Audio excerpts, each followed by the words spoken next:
How much do pools really increase the value of your home? And how much should you even worry about that? Welcome to the Orlando Real Estate Lifestyle, where we explore the intersection of Orlando real estate and your best life.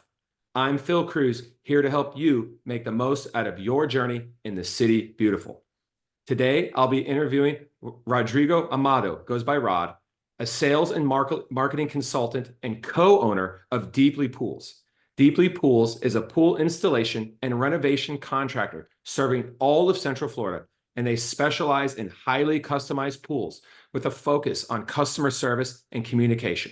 When you work with Deeply Pools, you will communicate directly with the owners, including Rod, and have the best experience possible.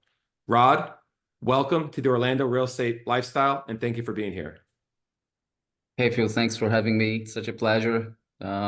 We're always in touch. I always see everything that you do, always with excellence, giving your best. So it's a pleasure and an honor to be here. Thanks for having me. Thanks, and the pleasure is all mine. I appreciate your expertise here. This is something I know the listener is really interested in with pools. But before we move on, I just want to tell you guys where you can find more information about Rod and Deeply Pools. Obviously, they have a website, deeplypools.com. And in the description of this episode at the bottom on your podcast platform is going to be Rod's cell number and his email. And I'm also going to include a link to his website. And oh, by the way, you're also going to see my direct cell phone number, my IG handle, and my website there. So check it out. And don't forget, I am a real estate agent. And one of my main lead sources are listeners like you. So when you're listening to this podcast and you're thinking it's your time to make a major real estate decision, think of me. Tell your friends, tell your family when you're having a beer, or you have them over on a Friday night, let them know Phil Kruse, that's Kruse with a K, Kruse, is your guy. And don't forget to jump on my podcast platform when you're looking for Rod's information. Like and subscribe. Give me a 5-star review. It really helps me out. And when you subscribe, you're going to get a notification every Monday when I drop new podcasts like this one. I interview all kinds of local business leaders in Orlando, like Rod, restaurateurs, like the owner of Pig Floyd's and the owner of Hawkers, for example. All right, jumping right in here. Before we get into the topics that we're going to talk about today, Rod, like pools and property value, the best pool features for resale value, the pool trends, I want to hear from you something interesting. I want to know about a horror story or a crazy story that you've run into during your experience with installing pools in Orlando. Well, it's a new thing every day. There are so many adventures. Sometimes we get people who are really clueless about what they're doing, and we get and last year I got a client who was abandoned by a pool company, and his pool was half through, with the gunite, and the guy didn't know what to do. So it All was the it other was that half he completed. It was half completed with the gunite, which is the spray on concrete that makes the shell, right? Exactly. Was on Okay. gunite phase, had a concrete shell there, done wrongly at the wrong special, the wrong height, the wrong depth. We had to go through another completely makeover of the project to make everything work without having to tear it all apart. And at the end of the day, we elevated the pool higher than the ground and created a new kind of coping, Oh my God. everything cut like by every piece cut individually to fit in the space, and the pool looks absolutely gorgeous in Lake Nona at Country Club. It's all black pool, completely plaster is black, all around it's black, glass tile black, and it looks amazing. But when I got there, the only thing you could see was dirty water and a lot of frogs living inside of abandoned pool. Wow, that's crazy. Well, that's a testament to your ability to not just fix a problem, but I can imagine there's a lot of pool contractors that would have came out there, looked at that and said, I'm not even touching this. But you chose to say, even though this is a challenge, I'm going to make it right for this person, right? Yes, and we got friends, and they, point everybody to me. They're friends, and we have a lot of tales to tell for 8 months of working on a small pool, but was one of the most crazy things that I ever got in my life on this world of pools. Well, that's awesome. It's a great story, and thanks for sharing. And it definitely shows the listener out there that who they're dealing with. And I'm when they contact you, they can ask you more about those horror stories. But now I want to get into the nitty gritty for the listener out there who's thinking about installing a pool in their house and they're going through the process of understanding how much it's going to cost. And a smart homeowner is always going to be thinking about the fact that it's an investment and resale value. So, in your opinion, how much do pools really increase the property value of somebody's home? Phil, ever since I got into this world of outdoor living and pools, everybody talks a lot about increasing home value. Nobody ever said how much. So I was very intrigued by this and I started researching, but there's too little information, concrete information about this. I ended up finding a lot of data, and one of them compiled data from sales across market in many years. And it shows that pools elevate the price of a home from 7 to 15% on average, especially here in Florida. I mean, we are in Florida and the weather and everything, it's beneficial to have a pool and all that. So Sure. more than other states. And in Central Florida, especially because we don't have, our own shore here. So it's very important to have a pool as well. So it adds more value to the house. That's one thing. So besides that, we got other qualitative stuff, which means materials, design, how this backyard has been taken care of, what kind of pavers or travertine or porcelain, it's being used, what kind of tile, if a normal or glass tile, what kind of equipment, but especially how does the project where this pool is inserted relates to the house. It Mm, has to be some extension and, to be above and beyond what the house is already good at. If your home is good, it looks like a very nice home to have a good time with your family. The pool has to elevate that. right. That's when it makes a difference. Right. I completely understand. And to your point, I get that question all the time. Excuse me. Sorry about that, guys. I get that question all the time. And I tell people, look, just install the pool if you want it. But I also am interested. I did some research here before our podcast to see if I can do some actual assessments of recently sold homes. And I looked in different neighborhoods, and it's definitely neighborhood specific, depending on how desirable the neighborhood is. Let's say College Park, for example, which is a small neighborhood. People want to live in College Park no matter what. I noticed that the price per square foot of a sold home, which is the most fair way to assess a home, was roughly equal, whether it was a pool home or not a pool home. But we're talking about homes that are selling in the $1 million range. Now you go over Mhm. to a place like Audubon Park, which the average sales price right now is probably around 600,000, and you have smaller square foot homes. You have more families moving in there because of the school zones and the quote unquote affordable or more affordable price point. There was a dramatic difference especially for the square footages around 2,000. I was seeing, all things being equal, one home with a pool selling for maybe 60 to, in some cases, $100,000 more than the home without a pool. And so that's a massive difference. To your point, I have a client on Eagle Creek where I did a project with them. Wasn't the most expensive one that I have done, but it's one of the most beautiful ones. It's very taken, care of detail and everything. So what happens is my client has two neighbors with similar size of homes, on the right and on the left. His neighbor on the left doesn't have a pool. His neighbor on the right does have an old pool that he doesn't take care of. It's a kind of you see that it's not taken care of. Right. He's got a brand new project, pergola pool, synthetic turf, beautiful. His neighbor on the left is listing his home in the market. Okay. So they both got their house around 680. The neighbor is going to 850. My client is going to 950 just because of his neighbor, but he spent 77 on the project.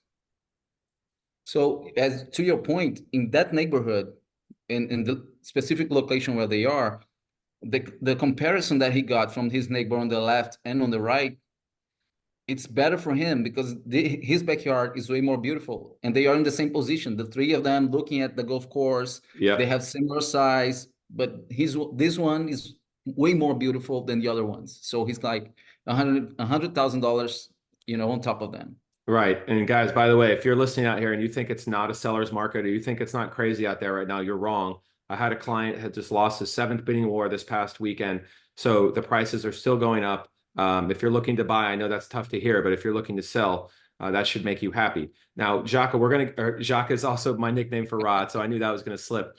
But Okay. Rod, we're going to get into more information about like you said, the different features of the pool, not just the pool, but the pergola and the AstroTurf. But I'm going to quickly tell a story about my house. I built a custom home here in South Orlando. I had a pool built, and it took forever. We ran into some major issues with some of the subcontractors. We had a 2-month delay associated with pouring the footers of some steps, something that was so seemingly simple. Our pool project alone probably took almost 12 months. That's completely insane. I want to know from your perspective, how long should it take to have a pool installed? Well, the way we work is we take a pool to last 10 to 12 weeks because we look at it like week by week phases. So, in order to get a pool done, I want to have every week a new phase completed. So we will have the frame of the pool, and then the digging, and then we have some inspection, and then we have gunite shooting, and then we have pre-plumbing, and then we have all of these things, they take 1 week each for us. This way I have control over the project, and my clients, they know that next week what's going to happen. So if I have a phase coming in on Thursday this week, next week I might have an inspection, and then by the other Thursday, another one. But if there's no inspection in the middle, we can have the next phase on Monday or Tuesday, and then keep this flow. Of course, inspections, they are a The something to variable? be, yeah, you have to be very careful with that, because sometimes you got an inspector that didn't like one thing, he wants it his own way. The interpretation that he got of the code, it's a little bit different. Then you have to do what they are telling you to do. This kind of thing, they are normal in construction, Right. but sometimes they take you some time. But For 12 sure. weeks, it's a good time to build a pool. Okay, so 8 to 12 weeks is what you said there? Yeah. Look, I have pools built in 60 days. Yeah. From application to completion. And I have pools ready in 10 months, in 8 months, in 6 months. I have pools ready in 80 days. And with I'm talking about sun shelf, spa, travertine deck. I'm not talking about simple projects. I'm talking Right. about personalized projects. Right. No, I appreciate the candor, and this is really what they need to hear. The listener needs to hear that you need to pack your patience. In most cases, you're going to get it done quick, and any pool contractor is going to get it done quick.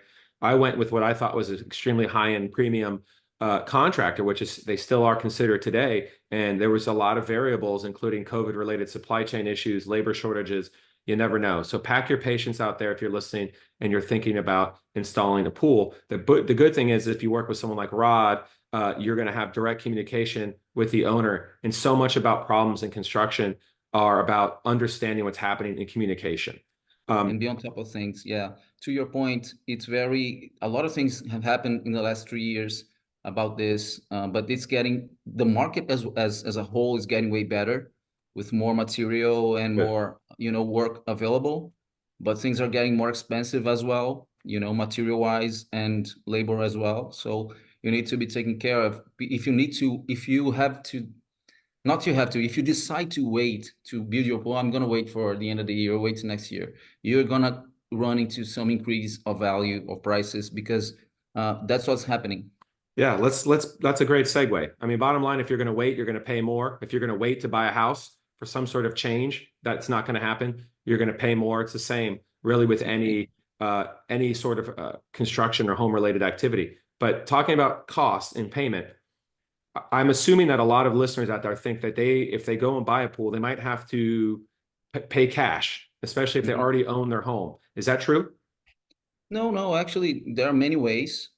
We have our own payment plan, which, as long just like the construction that we follow along by phases, we do the same with the payments. So we Like a have a draw down payment. schedule.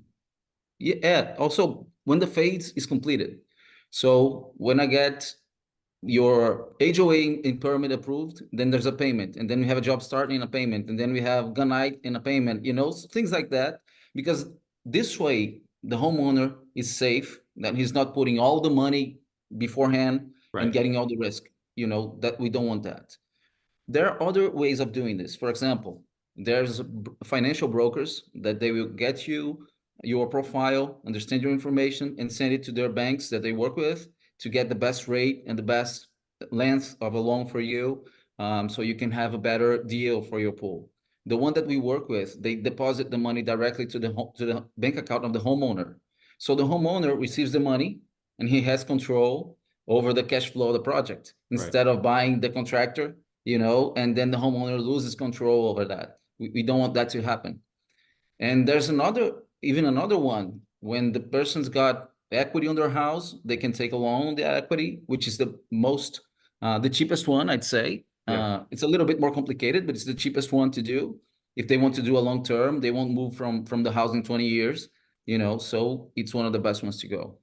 Right. So what he's referring to, guys, is a home equity line of credit, or a HELOC. Huge, huge tool that you can use in your life in general. Most people listening out there that own a home probably have a boatload of equity with the growth we've had in the last 10 years. Another thing you guys can do too, if you're building new construction, is you want to make sure that you include the cost of your pool. If you're going to do one with your new construction, don't wait.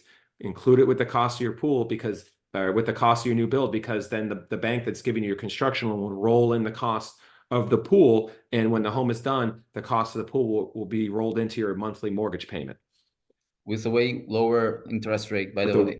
a way lower interest rate. So Yeah. real quick, let me do a shameless plug here, guys.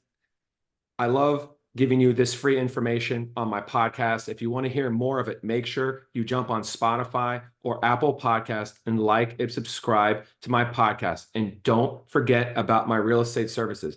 I am a listing specialist. I can help your home sell fast and at the highest price. I'm so confident in that, as a matter of fact, that I have an entire podcast episode devoted to that, something called the auction effect. Check out the episode. Especially if you subscribe, you're going to be able to see them all there super easily. And I appreciate that. And remember, my contact information is in the episode description, my cell phone number. You can find me on Instagram @_ Phil Kruse. That's Kruse with a K. All right, now back to my guest, Rod. The Let's way go. I feel when I go into my backyard and I look at my pool and the palm trees and the pavilion that I have, and when I go to other people's houses that have really taken the time and spent the money to create an amazing aesthetic in their backyard, the way I feel is, I can't really put words to that. The way I feel when I see my kids playing in the pool is unbelievable. But relative to the features of a pool, like a pergola or a pavilion, like synthetic turf and landscaping, water features, in your opinion, what of those add-ons or things associated with pool creates the most pop relative to property value? Relative to property value, it's very hard to say the number on the head, like determine how much each thing will do. What matters is how it makes, exactly what you said, how it makes you feel. Because at the end of the day, people are willing to pay a premium for whatever they feel the best. So there's a lot of research showing that people pay a premium price, or they do a higher proposal on a home when they feel better on that space. So it's completely tied to the emotion that the person has. So the more beautiful and the best looking features that you can get on your backyard, especially on your pool, which is the main part, that makes people feel good when they see about it. It has a value that you can't really tag the price, the dollar tag on it, Right. but it feels more expensive. It feels more valuable. So buyers are willing to pay a premium for this. And one thing that I have seen over and over is people who build their houses, they got a beautiful backyard, and they start to receive offers in their home left and right. And people go there, their neighbors, people walking by the community, they just see the backyard and they go knock on their doors and say, hey, I want to buy your house. Hey, how much would you ask for a house? Things like that. I heard that over and over. I've seen one house being sold 3 times because they had a beautiful backyard. you know and then, I mean, people underestimate this, but it's a very emotional effect. I tell my clients all the time, a pool or a backyard is an emotional investment, emotional for you, for your family, and also for your home because it causes other emotions in other people, you know. So it's, I can say which one brings more value by like by the dollar. What I can tell is the more harmonious it looks and beautiful and makes people feel good as you do, the more valuable your home's going to be. Well, you're absolutely right. And it's a great point, and it makes me think of a topic I want to discuss, which is this isn't just the financial investment. If you're out there considering installing a pool in your home or buying a home that's has a decked out, pimped out pool, you're probably imagining hosting your friends and family. You're probably thinking about your kids' birthday parties and how they can have their friends over on the weekends and sleepovers and all the family memories you're going to create in your backyard. So if you're on the fence about installing a pool and you think, oh, I'm going to wait a few more years, well, your kids are going to be older. How many opportunities are you going to have missed to have a 4th of July party, a Memorial Day weekend party? Think about the financial investment, obviously, but like me and Rod talked about, there are ways to make that burden less impactful, but focus on the emotional investment and the return on investment emotionally that you're going to get from having that pool in your backyard. You know, legacy is priceless. When you give your family what you're giving to your kids, and I have seen many times, it's priceless. There's no price to that. Things that they will remember for the rest of their lives, you know, moments that they're sharing in their, you know, younger years with you, your wife, and their family and the extended family when they come in. You know, there's no price to that. Of course, you have to be aware of the money side of the things, but Practical. yeah, but I mean, the financial benefit that people get from this, that is a consequence, is a side effect, is not the main goal. You have to build something that adds value to your home, great, but gives a legacy to your family, to you know, leave something for the years ahead. Well said. I completely agree with that, and I like the way you package that as a legacy. Speaking, so just focusing more on the pools from a nuts and bolts perspective, it's been my experience seeing new construction homes around Orlando and talking to my clients and friends that are having pools or have had pools installed recently. It seems like a trend to me that the old school, larger swimming pools that us 80s and 90s babies grew up with are a thing of the past, and that people are generally installing smaller pools. Is that a trend that you're seeing? Yeah, the thing is, it's also trending to have smaller backyards. They don't have as much land available, right? So if you have a smaller backyard than you had 20 years ago, it doesn't make sense to build a pool the same size. And now, for the last 5 years at least, the market is very well standardized on having 300 to 300 feet, 350 square foot pool. So you got like 12 by 25, you know, that could fit in any backyard very well. If you think about the practical thing of having a pool in your backyard and having space for other activities for the kids to run, to have Right. a party, to, A you swing know, set. if you have a 1,600 square feet pool, it takes the whole backyard sometimes because you have your easements, you have your setbacks, you have sometimes a sloppy that you have to take care of. So uh, the 300 to 350 square feet nowadays is the standard because it fits well in most of the homes. Nice. And I like the way you outlined it in square footage. Most pool contractors I talk to want to talk to you in gallons, and the 99% of homeowners and consumers and real estate agents have no frame of reference of what a 10,000 or 20,000 gallon pool looks like. But I can Neither imagine do I. a 12 foot by 20-foot rectangle. I can imagine that. Of course, neither do I. I don't care about gallons. I Right. mean, my client, he knows the size of their backyard, the size of their home, and they know the size of the pool that they want. Even if they can't say by the square foot, they can point it out. I want my pool from here to that, starting there and coming all the way here. So we measure it, and then we come, you know, back and forth until get to the right size for them and create the project. Nobody knows gallons. I mean, I don't, trust me. I have my own pool built. I don't care, you know. Speaking of things that I don't know, I own a rental property. It was a house I used to live in. Some of the listeners out there will surely have been there before. It's got an old pool in the back. It used to have a diving board, and it's got some cracks across the top perimeter, and I know that needs to be fixed, but then I look in the surface looks fine. And when people buy new homes, they look at pools that has the pool been resurfaced, or do I need to have it resurfaced? Is that something I need to negotiate during the inspection period? So how can somebody look at a pool, or what do they need to do to understand if a pool needs to be resurfaced? Well, the first thing is trying to understand when this pool was built. If it's got more than 10 years of being built, most likely it needs to be resurfaced. Okay. The plaster, it gets older and it gets stains, and the sun and the change of the pH of the water. There's a lot of chemical reactions over time that happen, rains and very strong sunny days, Sure. all of this affect the pool. So if you're buying a house with a pool that's more than 10 years old, consider the resurfacing of it. You consider checking all the equipment, consider looking for leaks. There's some things to be taken in consideration, especially if you're buying a house with a pool, because you don't know, the previous history of that. So Right.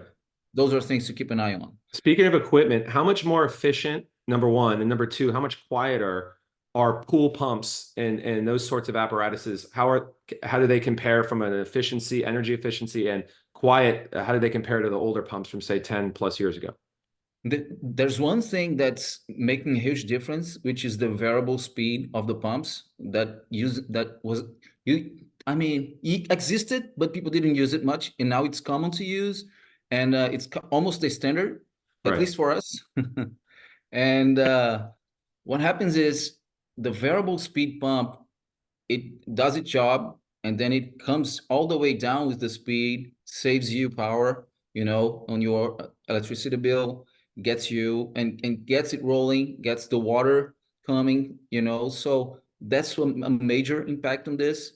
Nowadays you get electric heat pumps and heat pumps with gas as well. Some of them have a way better energy consumption than they had 10 years ago. The salt system as well, it's a very good thing that works very, very well you For for products clarification. themselves. Yeah, for the maintenance of the pool, for your skin, your hair, your eyes, and all. So all of these things combined, they make a huge difference when compared to 10 or 20 years ago. Cool. And a saltwater pool, we're running out of time here, so I'm just going to jump in and say I have a saltwater pool. It's such a cool technology. You pour salt in your pool, the water flows into what they call a salt cell, which is essentially a metal plated apparatus with electricity running through it that kicks off the chlorine that makes up a salt molecule, NaCl, right? So I got an engineering background, people. So you're kicking off the chlorine atom, and it now is floating around in your pool water. And so that's how you can use salt and technology to chlorinate your pool. And therefore, your pool might taste a tiny, tiny bit salty. But to Rod's point, it feels good, doesn't hurt your eyes, it doesn't smell chemically. It's a great Yeah. system. For I'm going to your put a bow eyes, on our skin, conversation. Go ahead, yeah. Rod. Sorry. For eyes, nails, skin, hair, lips, inside your nose, it's way less heavy. It's way, I mean, lighter for your skin in general, for your body with the saltwater system. Nice. Great. It's awesome. I love it. My kids love it. They don't complain about their eyes and the red eyes.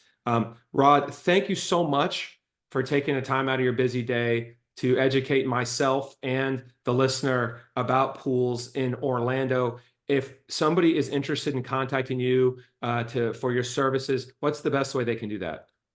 Thanks for having me first. The easiest way is sending us an email. My email is rodrigo@deeplypools.com, and my business partner is Daniel. So it's daniel@deeplypools.com, or giving us a call. My phone number will be available on the description. And as I said in the beginning, it's with us. Me and my partner, we are on top of the jobs. We go, we take materials in, out. We are with the, homeowner, walking through, checking everything, instead of you being ghosted by anybody who are calling and not getting, answers.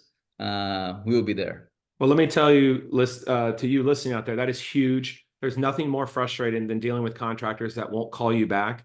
In life in general, it's about communication. Those that communicate the best are going to have the best relationships, more repeat business, and it is a testament to customer service. So all of the information that Rod just mentioned, his websites, his emails, all that, his cell number, I'm going to have that in the description, like he said. And while you're there looking for his information, again, my cell phone number, my IG handle @_Phil Kruse, that's Kruse with a K, is going to be there. Don't forget about my real estate services. When it's your time to sell your home or buy a home, think of me. I got your back. I am here to help. A portion of all of my commissions is going to go to a charity of your choosing. If you don't have a charity of your choosing, you can work with the one I do, which is the New Image Youth Center, where I volunteer at every Friday. And again, while you're there getting our information, like and subscribe to my podcast, give it a 5-star review, copy the link, text it to a friend, especially if they're interested in getting a pool, or share it on your social media. That would mean a ton for me. Rodrigo, Rod, Jaka, whatever your name is, thank you so much for being on my podcast today. Thank you, buddy. Thanks for having me. It was such a pleasure. If anybody has any questions about pool, hit me up. I'm more than happy to help. Thanks. And to the listener out there, always know that your best life in Orlando is within reach. Keep embracing every moment. Cheers.